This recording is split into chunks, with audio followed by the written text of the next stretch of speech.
Chief Minister Conrad K. Sangma on Tuesday launched the Zoonotic vector-borne diseases research and training centre at Indian Institute of Public Health, Pasture Hill, Shillong, which is the first of its kind in the northeast.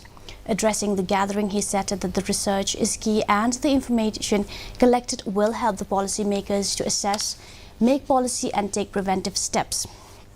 He further stressed that an ecosystem should be created to take the institution to a new level, create opportunity and create jobs and research.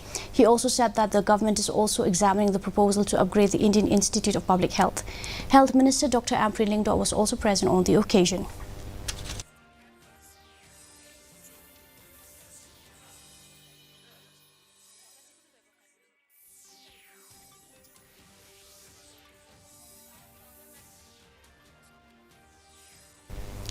Chief Minister Conrad K. Sangma on Tuesday virtually launched the